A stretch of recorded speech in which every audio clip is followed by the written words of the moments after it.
Hola chicos, buenas tardes, ¿cómo están? Em, estoy haciendo este video porque quiero de nueva cuenta darles una idea de más o menos qué es lo que se está pidiendo en los trabajos, sobre todo en los que son de carácter escrito, para que ustedes puedan mejorar la calidad de pues, justamente de sus trabajos, de sus tareas, en cuanto que encuentro todavía muchas limitantes en muchos de sus trabajos y también pues buscando que no les vaya mal, tratando de ayudarles lo más que pueda, es que hago este pequeño video explicando. Para ello, pues quiero fundamentarme en el modelo del aprendizaje de Robert Marzano. Ya lo habíamos visto, me consta, en tercer cuatrimestre. Entonces, quisiera que, quisiera que nos basáramos en él para ver qué es lo que estoy pidiendo yo, pero les digo, idealmente sería lo que se esperaría que en un nivel universitario en todas las materias se entregara. Ok, les recuerdo básicamente el modelo del aprendizaje de Marzano. Se esquematiza de la siguiente manera. Hasta abajo tenemos las actitudes y percepciones y hasta arriba los hábitos mentales, ambas que enmarcan, que encuadran las demás dimensiones. Entonces, después de la después de la primera dimensión, que es actitudes y percepciones, tenemos la segunda, que es la adquisición e integración del conocimiento. Después viene la extensión y profundización del conocimiento. Después la utilización significativa de ese conocimiento para en última instancia llegar y construir hábitos mentales. ¿Qué significan cada una de ellas? Veámoslo de una manera breve. Aquí esto lo saqué del texto de Robert Marzano, que igual por aquí se los dejo por si alguien quiere darle una checada. Ya se los había creo pasado en tercer cuatrimestre, pero por si alguien lo perdió o algo, no sé, aquí se los dejo. Ok, la primera dimensión, actitudes y percepciones, dice que es justamente las actitudes y percepciones con las cuales nos enfrentamos al aprendizaje. Aquí menciona, pues, por ejemplo, que si los alumnos ven el aula un lugar inseguro, no seguro, ordenado, desordenado. Aquí va un poquito más enfocado a la cuestión de la educación básica. Sí, pero pues tenemos que verlo un poquito desde la perspectiva de la educación universitaria. Ok, digamos que las actitudes y la motivación, que es su fundamental en este caso, pueden ser de dos maneras, que la motivación puede venir de una manera extrínseca o intrínseca. Extrínseca, que viene de fuera, intrínseca, que viene de adentro. Sobre todo en los niveles básicos, la motivación extrínseca que pueda tener el alumno es muy importante, tanto de los padres de familia, por un lado, como del maestro, por otro lado, ya que ambos son figuras de autoridad y que estamos aprendiendo de ellos por emulación. Entonces, si en casa tengo un ambiente de aprendizaje propicio, si se me motiva, si se me alienta, pues en la mayoría de los casos voy a ser un buen estudiante. Igualmente con el maestro, si el maestro me motiva, si el maestro me da una palmadita en la espalda, me dice, ¿qué onda, carnal? ¿Cómo andas? Entonces yo me voy sintiendo bien y me siento motivado y entonces voy con una disposición diferente hacia el aprendizaje. La motivación intrínseca, por otro lado, es la que yo mismo genero para tener interés en una determinada área del conocimiento, en el aprendizaje en general. A nivel universitario, ciertamente, la cuestión de la motivación extrínseca sigue teniendo un papel importante, pero aquí ya más fundamentalmente tiene que ver la motivación intrínseca. ¿Y esto qué es? Bueno, pues en nuestro caso es creérnosla de verdad, que me estoy formando para ser docente, creerme de verdad que yo elegí esta carrera, que la elegí porque quiero ser, o ya sea maestro o gestor del aprendizaje, que en última instancia van muy de la mano. Yo lo elegí, yo lo quiero y voy a esforzarme por tratar de lograr las más cosas posibles, aunque a veces me cueste. Para esto seleccioné un pequeño texto de Fernando Savater. El libro se llama El valor de educar, se los recomiendo ampliamente. Y aquí me gustaría hacer una pequeña lectura de algo que comenta en la introducción del libro. A partir de aquí, donde tengo el cursor, no sé si lo ven, que dice, la opinión popular, me brincó el paréntesis, da por supuesto que a maestro no se dedica, sino quien es incapaz de mayores designios, gente inepta para realizar una carrera universitaria completa y cuya posición socioeconómica ha de ser, así son las cosas que le vamos a hacer, necesariamente ínfima. ¿Qué significa esto? Que hay un prejuicio. Él está hablando en el caso particular de España. Fernando Savater es un autor español, pero que encuentra cotejo en nuestra realidad latinoamericana. Hay un prejuicio, les digo, de que el docente de educación básica es docente de educación básica porque no la armó en otro lado. Y entonces es visto algo así como un profesionista de segunda, cuando al contrario debería ser el maestro de educación básica un maestro de primera. Los mejores docentes deberían estar en las escuelas básicas, porque es ahí donde se genera la motivación, donde se genera el placer, el anhelo por aprender más. Desde que estamos pequeños hasta ya la adolescencia, es ahí donde vamos a motivar a los alumnos, donde vamos a sembrar en ellos la motivación de la curiosidad, el anhelo por saber más, por indagar, por investigar, por hacer las cosas bien, por hacer las cosas grandes. Pero, y tristemente, repito, muchas veces la realidad es distinta. Y, y termina, esto que él critica, que Fernando Savater critica, termina siendo cierto. Termina siendo cierto que los maestros muchas veces en educación básica son maestros de educación básica porque no la armaron en otro lugar. Y no debería ser así.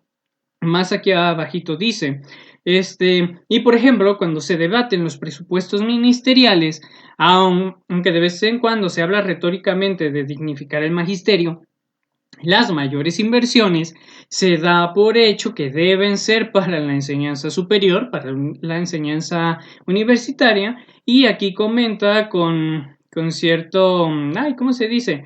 Se me fue la palabra, qué pena, bueno, comenta, claro, la enseñanza superior debe contar con más recursos que la enseñanza, y te pregunta, ¿cuál enseñanza? ¿La enseñanza inferior? ¿Es acaso la educación básica inferior a la educación universitaria? Por supuesto que no.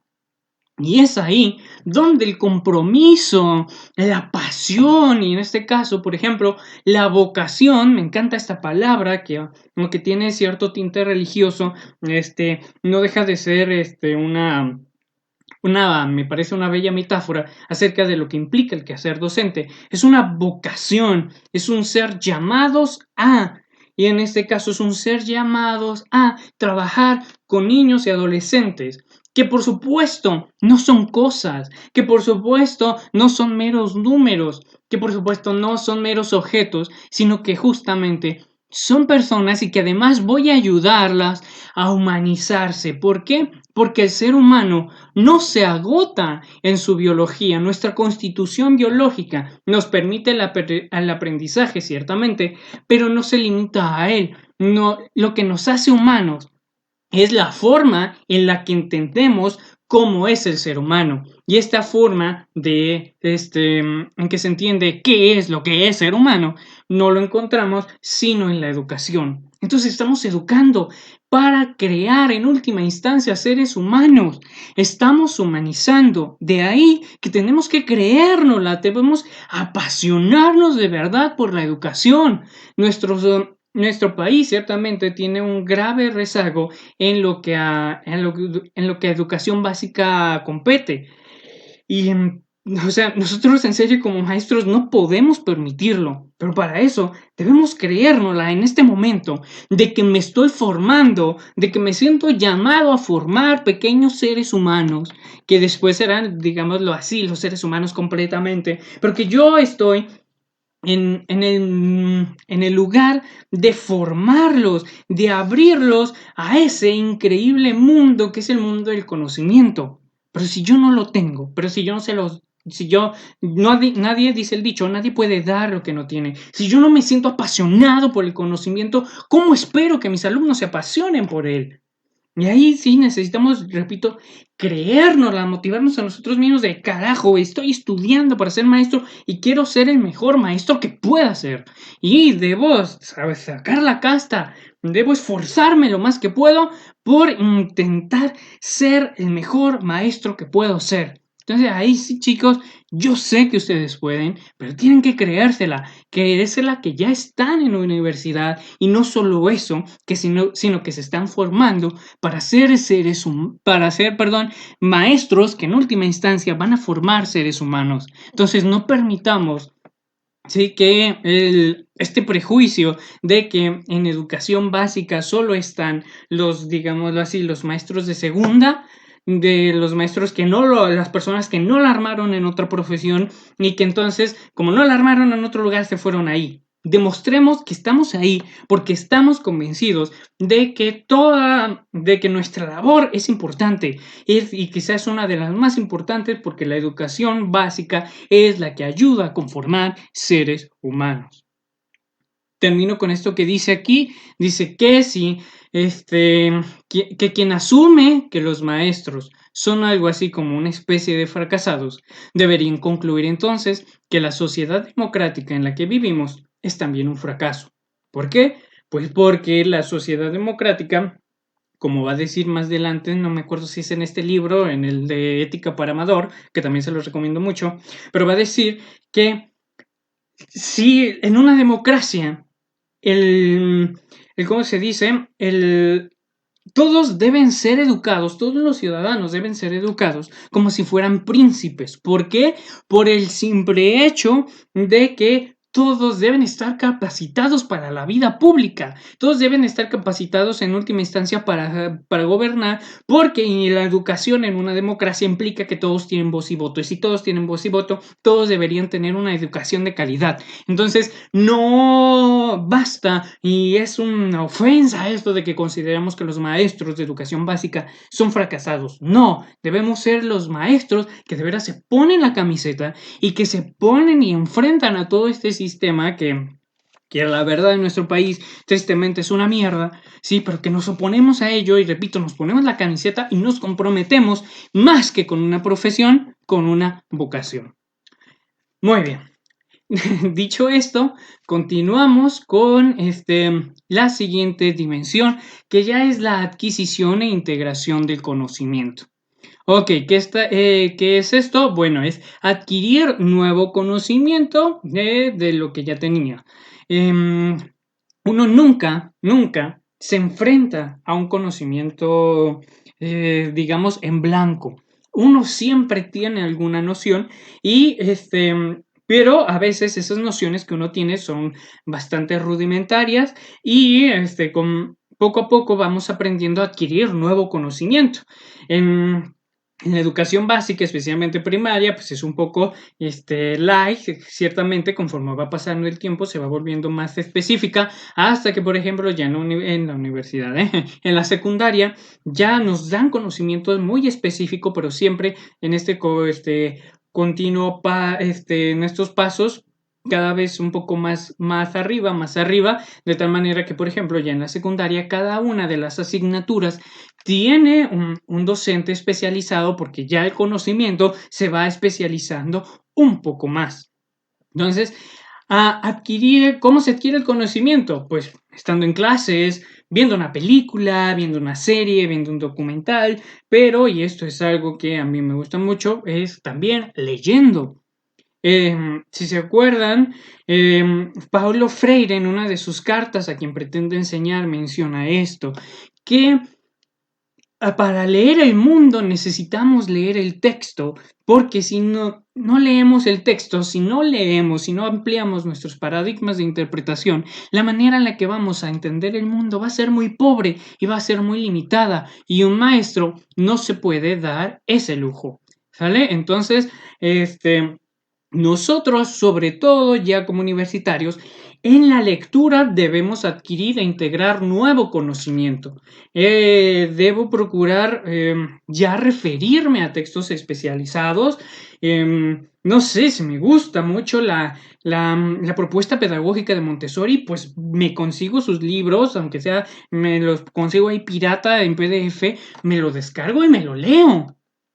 Hay muchísimo material en Google Académico, ustedes pueden encontrar muchísimo material muy bueno acerca de pedagogía en general, acerca de una línea pedagógica en lo particular, pero ahí se exige ya de nosotros que nos pongamos a indagar para adquirir e integrar nuevo conocimiento. Después viene la dimensión 3, que es extender y refinar el conocimiento, que implica, como vemos aquí, comparación, clasificación, abstracción, racionamiento inductivo, racionamiento deductivo, construcción de apoyo, análisis de errores y análisis de perspectiva.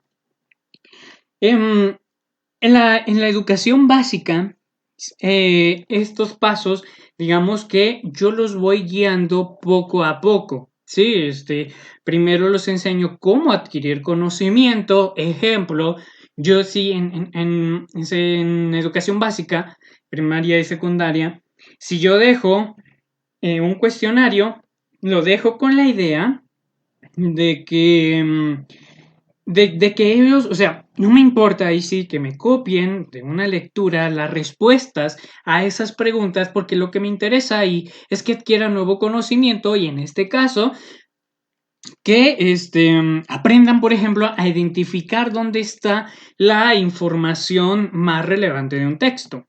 Pero asimismo, ya después poco a poco, ok, el día de hoy aprendimos en esta lectura esto, pero en la lectura pasada comprendimos esto otro, vamos a comparar, eso ya es una extensión, extendimos y estamos refinando el conocimiento. Ya en un nivel universitario esperaría yo también que a la hora que voy leyendo, no solamente estoy adquiriendo nuevo conocimiento, sino que también lo estoy extendiendo y refinando.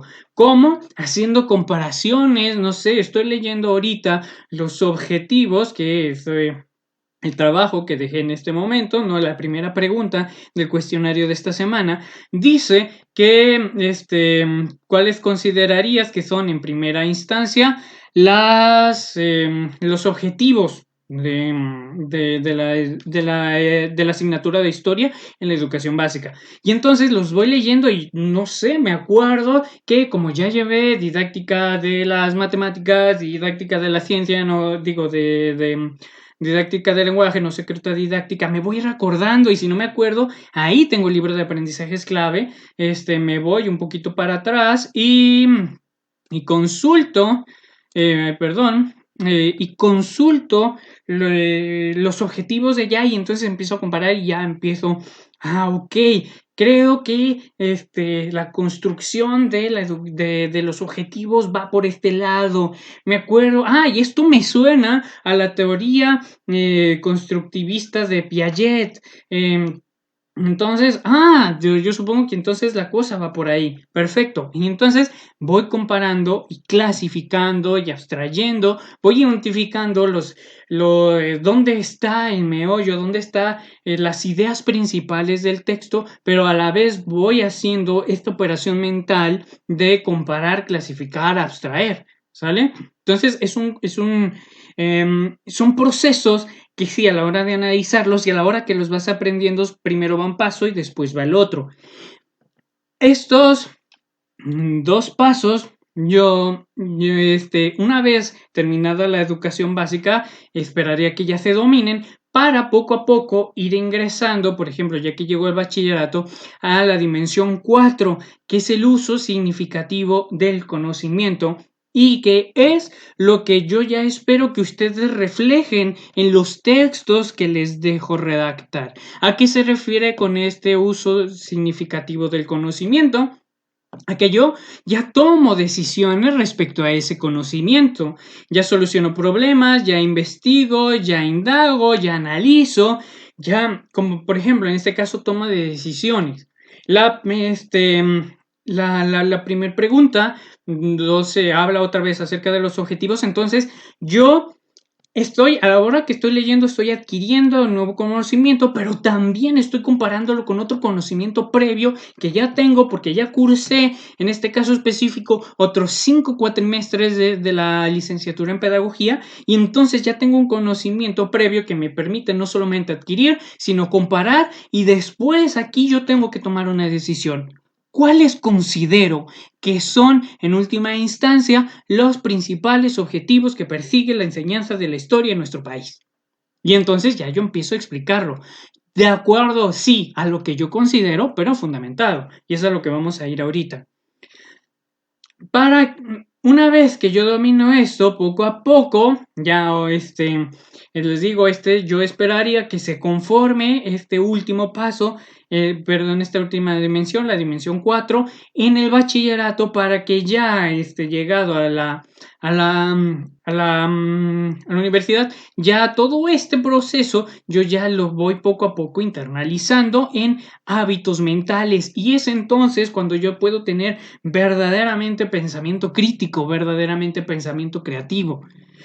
Les comentaba cuando veíamos la cuestión sobre la historia, por ejemplo, que muchas veces a la hora de enseñar historia, que aunque diga que debemos buscar el pensamiento crítico, se convertía en una palabra vacía, en una palabra sin sentido, en una expresión sin sentido, porque no se contaban con las herramientas necesarias para de verdad criticar, porque cuando tenías diferentes elementos, comparabas, analizabas, sacabas tus propias conclusiones y entonces criticabas el sistema, entonces venían y te ponían un alto y te decían, no, porque eso no se critica. Ah, caray, espérame, ¿no? Entonces, el pensamiento crítico, y que, perdón, me boles con tantas ideas, y que a veces el maestro ni siquiera estaba preparado para generar un pensamiento crítico, porque únicamente estaba preparado para hacer que los alumnos repitieran, no que comprendieran. Y entonces estaba quedando en una de estas, en una dimensión del aprendizaje muy básica, ¿sale? Entonces, poco a poco yo construyo hábitos mentales de tal manera que ya al final de todo, la cuestión me parece bastante sencilla, las cosas las hago en automático. Veamos aplicación de esto. Ok, voy a poner de nuevo algunos ejemplos de cómo esperaría que ustedes respondieran el cuestionario que dejé de tarea para esta semana. Pero antes de empezar, quisiera recordarles esto. Primero, todo texto, por más pequeño que sea, sigue siempre una estructura básica: introducción, desarrollo y conclusión. Sé que al principio tratar de escribir con esta estructura va a ser un poco complicada, pero de nuevo, al final entre más ustedes practiquen, poco a poco se van a ir conformando estos hábitos mentales, a partir de los cuales llegará un punto en el que ustedes ya no puedan empezar un texto si no es justamente como introducción, desarrollo y conclusión. ¿De acuerdo? Ok. Y el segundo es que en el trabajo académico, todo lo que digas, tanto a favor como de una afirmación cualquiera, debe, como a favor o en contra, perdón, ahí me faltó, tanto a favor como en contra de una afirmación cualquiera, debe tener un fundamento. De ahí el que se te pidan las citas. Las citas son el aparato crítico que le da validez y forma a tu trabajo sin que ello, implique una copia o plagio. Nadie escribe nada partiendo desde cero. Todos en algún momento de nuestra vida, todos en última instancia, nos estamos refiriendo a ideas, a textos que ya están ahí. De hecho, esa es la idea de los textos que yo les doy para que reflexionemos de los temas que elaboro. Entonces, nadie parte desde cero, pero lo que sí espero es que no solamente me lean y me copien lo que ustedes pensaron que era la respuesta, sino que ustedes trabajen el texto, que ustedes se afronten a él, ya no solo adquiriendo conocimiento, sino trabajándolo de tal manera que sean capaces de darle un uso significativo, de tomar una decisión, de solucionar el problema que se me presente y para ello de investigar, de indagar, de analizar diferentes posturas y entonces yo pueda dar mi opinión.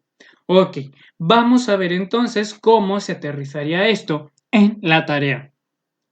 El cuestionario dice, en términos generales, ¿cuáles dirías que son los objetos que persigue la enseñanza de la historia en nuestro país? Aquí está la pregunta número 1. ¿Cómo la voy a responder? Ok, si yo me voy acá, aquí yo tengo los propósitos, los objetivos de la educación. Los tengo por nivel educativo. Aquí los tengo en general y aquí los tengo por nivel educativo. Y entonces, los leo y esta primera pregunta, yo no les pedí ninguna cita, ¿sí? Entonces, esta primera pregunta implica más un análisis y un análisis y síntesis. Ok, entonces ya, yo los leo, veo qué es lo que busca en general, tanto cada uno, y entonces me vengo y comienzo a escribir. Ya que los leí, que los comprendí, que subrayé, que puse por ahí alguna nota, y entonces, recuerdo, todo texto, por más pequeño que sea, siempre tiene una estructura básica, introducción, desarrollo y conclusión. ¿Cómo voy a hacer mi introducción? No sé, comienzo en las últimas semanas, hemos estado viendo, ay, me comí el H, hemos estado analizando hemos estado analizando las ciencias sociales, sus generalidades, su objeto de estudio y sus metodologías. En estos momentos, estamos estudiando más bien para no repetir la palabra, estamos estudiando lo que refiere a la enseñanza de la historia. Y ya tengo estas palabras que me sirven de introducción. Para ello debemos primeramente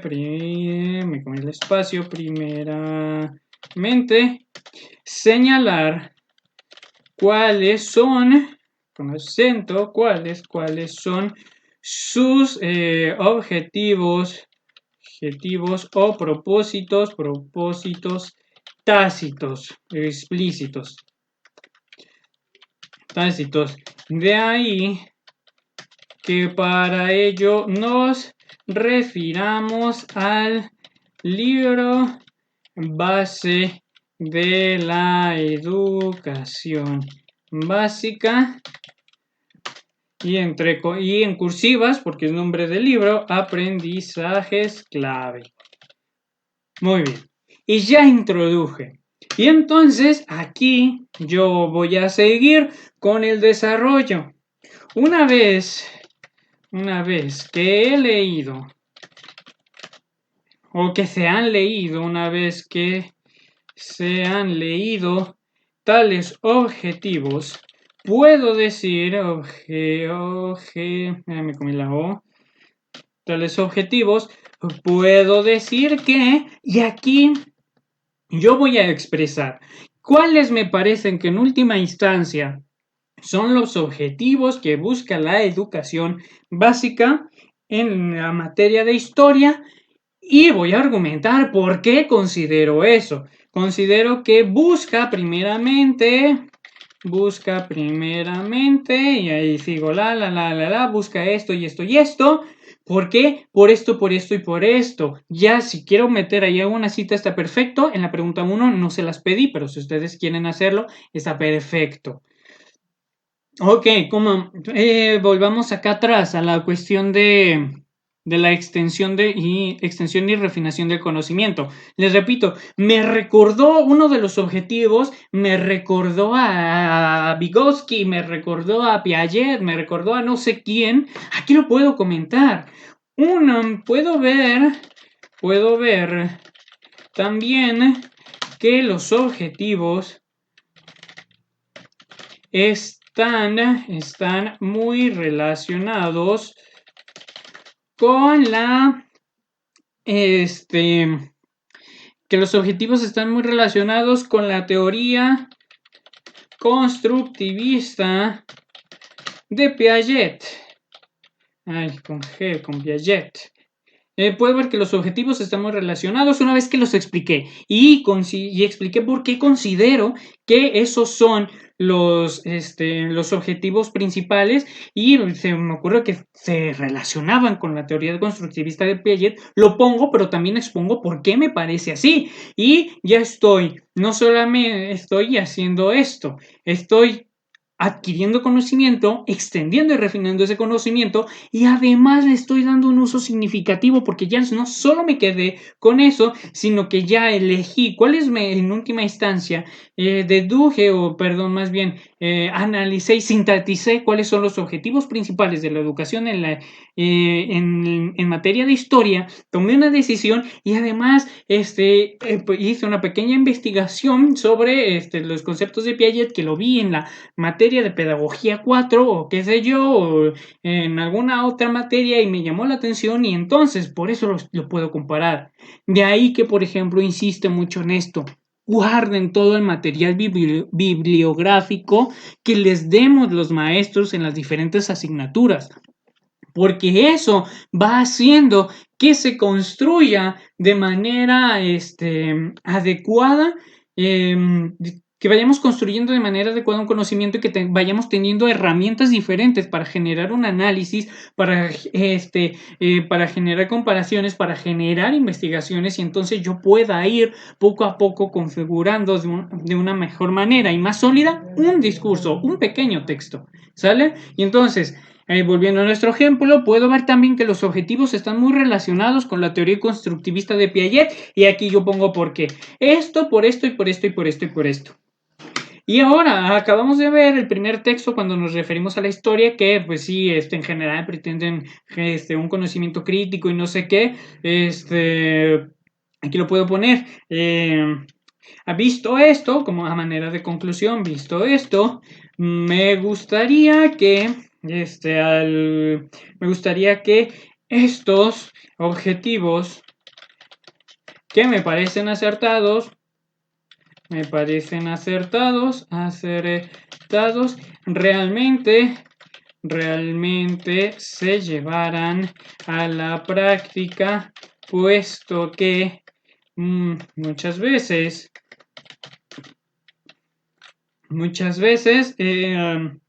tal y como vimos en el texto tal, y aquí lo puedo citar, y ya cité otro texto aparte, tal y como vimos en el texto fulanito sobre la enseñanza de la historia, esto no se lleva a cabo. Sin embargo, lo considero muy importante para su ejecución. Punto. Ya tengo mi introducción, mi desarrollo, que aquí yo lo completé con cuáles considero y por qué lo comparé con la teoría constructivista de Piaget por esto, y aquí doy mi conclusión, plum, sale. Y si se fijan, ya aquí me salió mínimo media cuartilla, y aquí sí, yo lo tengo letra 14 para que se vea bien, pero si lo pongo letra 12... y yo les pido interlineado 1.5 y justificado. ¿Ven? Se ve ya bastante bien, se ve ordenada se ve ordenado mi texto, tiene la estructura básica que yo les estoy pidiendo y estoy llegando hasta la dimensión 4, que es el uso significativo del conocimiento. Los conocimientos, todos los conocimientos que yo estoy adquiriendo, juntos con los que ya he aprendido y adquirido a lo largo de ya los 5 cuatrimestres completados, entonces ya tengo material suficiente para hacer un escrito de esta naturaleza. ¿Y cuánto nos tardamos? Nos tardamos un ratito. Ok, siguiente pregunta. Explica cuál es el enfoque pedagógico que se pretende en esta asignatura. Nos vamos aquí y aquí está el enfoque pedagógico. Lo leo en esta pregunta. Sí les pedí un pequeño, alguna cita directa y que abone a lo que ustedes están diciendo. Igual, de aquí, ¿cómo introduzco? Bueno, puedo introducir, ya que aquí habla de los objetivos generales, de los propósitos que tiene la historia en nuestro país, pues aquí le pongo. Una vez que hemos analizado los objetivos de la historia en la educación, de la materia o asignatura de historia en la educación básica, es momento de analizar cuáles son los enfoques pedagógicos. El libro Aprendizaje Clave nos refiere que, ¡pum!, pongo una cita, esto y esto. Esto significa que, y ahí yo explico la cita que puse, sin embargo, considero que, y ahí yo subrayé algo y puse una nota de que algo no me gustó o que me llamó la atención. Por ejemplo, aquí habla de que se relaciona, por ejemplo, con el español. Entonces, es importante ver aquí en su enfoque, en el enfoque, es importante ver aquí en este enfoque planteado ¿cómo se dice? La transversalidad de los conocimientos, porque está echando mano de lo que se aprende en la materia de español, de lo que se aprende en la materia de geografía, no sé, y eso lo considero muy importante por esto. Así pues, una vez que yo expuse todo eso, que metí mis citas, estas son pues las razones por las que considero que este es el enfoque pedagógico de la materia, de la asignatura de historia. Veamos ahora la historia, veamos ahora un elemento importante en este material, que son las UCA. Y ya concluí, y ahí esto me da pie para iniciar mi siguiente pregunta. ¿Cuál es la función de las UCAs? Igual, introducción. Una vez, ya que hemos explicado el enfoque pedagógico, dentro de este mismo se le da un apartado especial a las UCA, que son plum, y ahí empiezo a explicar qué son las UCA, cuál es su significado, qué es lo que pretenden, si me convencen o no me convencen y por qué. Y concluyo. Ok. Esta fue la función del azúcar, que por lo que expliqué me parecen acertadas o me parecen desacertadas. Y ya respondí la pregunta 3 con introducción, desarrollo y conclusión y metiendo alguna cita. En la número 4 lo que les pido es un mapa conceptual en el que brevemente esquematicen los 5 ejes de la organización curricular de la materia, que aquí mismo vienen más abajo, cuáles son los 5 ejes que se pretenden. Aquí vienen en materia general y aquí viene explicado brevemente cada uno. Entonces de aquí lo que les pido es que sea un pequeño mapa conceptual en el que le expliquen esos 5 ejes. La que sigue, ¿qué opinión te merecen las orientaciones didácticas y las sugerencias de evaluación de la materia? Introducción. Una vez que hemos visto todo esto, es momento de ver cuáles son las orientaciones didácticas y las sugerencias para la evaluación, cosa que es muy importante por esto. Ahí ya creo que ya llevaron la materia de evaluación, algo así se llama la materia, entonces ahí pueden tomar material y complementarlo Y entonces ya tengo la introducción y entonces empiezo. Aquí abajo vienen, aquí están las orientaciones didácticas, bla, bla, bla, y aquí las sugerencias de evaluación. Son temas bastante cortitos y entonces, ¿me parecen adecuadas? ¿No me parecen adecuadas? ¿Por qué? Y entonces ahí yo explico por qué sí me parecen adecuadas, por qué me gustan, por qué no me gustan, pero repito, fundamentándolas. En el libro Aprendizajes Clave dice que, y agarro una cita y la pongo y después la explico y explico por qué eso me parece acertado o no me parece acertado. Si eso me recordó a otra cosa que hice en otra materia, otra cosa que vimos en otra materia, pues también lo puedo meter nada más otra vez citando y no hay ningún problema. ¿Sale?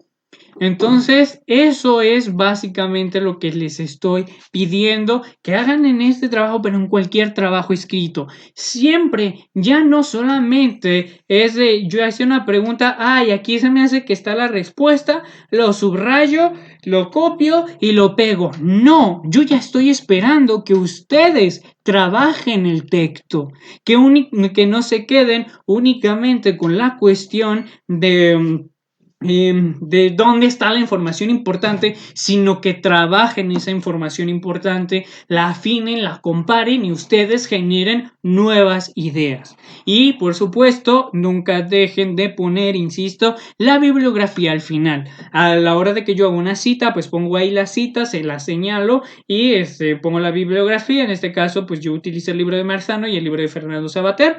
Y aquí la tengo, ¿no? Entonces, pues eso sería grandes rasgos lo que en esta materia les estoy pidiendo y espero que les sirva para clarificar sobre el sentido de lo que implica trabajar ya un texto, ya no solamente a nivel, ya no quedándonos, perdón, únicamente en este caso de las dimensiones de Marzano en una simple adquisición de conocimiento, sino que ya hago una utilización significativa del conocimiento.